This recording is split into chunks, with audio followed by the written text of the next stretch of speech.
तुळजी महाराज प्रतिष्ठान भागीमारी तालुका पारसनी जिल्हा नागपूर अंतर्गत जी रामधून निघत असते त्या रामधूनला आपण वेगवेगळे विषय हाताळतो। आजचा विषय आहे मोबाईलचे दुष्परिणाम। तर मोबाईलच्या दुष्परिणामावर अनु या बोले रेडी।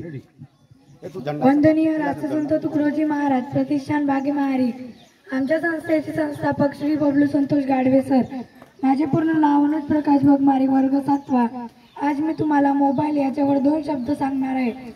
मोबाईल हा एक प्रकारे व्यसनच आहे, कारण आपण खर्रा नसन खात, गुटखा नसन खात, दारू नसन पेत, बिडी नसन म्हणजे कोणताही आपण व्यसन नसन करत, चाय नसन पेत, तरी पण आपल्या पुढे एक व्यसन असतो, तो म्हणजे मोबाईल। मोबाईल भी हा एक व्यसनच आहे, कारण आजकाल आपण बघत आहोत बरेच पालक मुलं मोबाईल मध्ये घुसून असतात।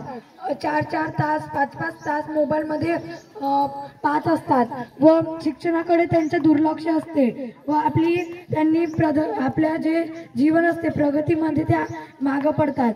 म्हणून आपण मोबाईलचे व्यसन आपण सोडले पाहिजे, कारण मोबाईल हा आपल्याला अधोगती आणून देत आहे, म्हणून मोबाईल पासून आपण दूर राहिले पाहिजे। डॉक्टर बाबासाहेब आंबेडकर, सावित्रीबाई फुले, महात्मा ज्योतिबा फुले यांच्या वेळेस मोबाईल नसून आज त्यांनी आपल्यासाठी शिक्षणाची दारे उघडी करून दिली आहे। आज आपल्या समोर कित्येक मोबाईल आहे, तरी आपण शिक्षणामध्ये मागाव, पण मग ह्या मोबाईलचा फायदा काय? आपल्याला मोबाईल याच्यासाठी गरज आहे की आपल्याला काही समजलं नाही, एखाद्या बाहेर देशातून कोणाला फोन करायचा असेल, कोणासोबत संपर्क करायचा असेल, त्यावेळेस मोबाईलचा आपल्याला उपयोग पडतो व आपल्याला शिक्षणामध्ये भी मोबाईलचा उपयोग पडत नाही, कारण आपल्या समोर पुस्तक आहे, आपले गुरुजी आहे, आपण त्यांची मदत घेऊन आपण आपल्या अडचणी दूर करू शकतो। पण नाही, आपण मोबाईल घेऊनच आपण सगळं काही करतो। म्हणून आपण मोबाईल पासून दूर राहिलं पाहिजे, कारण मोबाईलच आपल्या जीवनामध्ये आपल्याला मागे आणण्याचं काम करत आहे।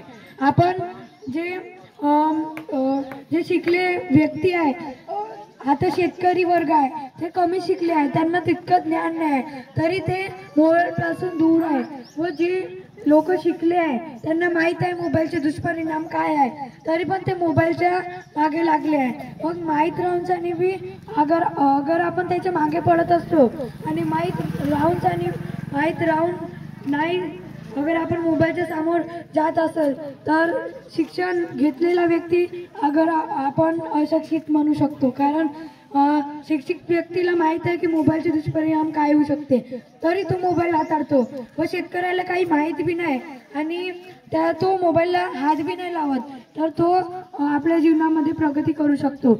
म्हणून शेतकरी वर्ग हा पुढे आहे व शिकलेला वर्ग मागे आहे। म्हणून बुद्धीच्या कॅमेऱ्यात विचाराचे रोल टाकून प्रयत्नाची बटन दाबले असता यशाचे चित्र उमटून येते। म्हणजे आपली बुद्धीच्या कॅमेऱ्यात आपली जी बुद्धी आहे, या बुद्धीमध्ये अगर आपण चांगले विचार, सद्गुण टाकले, चांगले संस्कार टाकले तर आणि प्रयत्नाची बटन दाबले तर यशाचे चित्र उमटून दिसते। आपण आपल्या बुद्धीमध्ये चांगले संस्कार, चांगले विचार टाकले तर आपली प्रगती होऊ शकते। आपण पुढे डॉक्टर, इंजिनियर असे आपण बनू शकतो। म्हणून आपण मोबाईलच्या दूर राहून पुस्तकाला आपला मित्र बनवला पाहिजे। पुस्तकाचा आपल्याला प्रगती करून देऊ शकतो। पहिल्याच्या काळात कुठं मोबाईल होते?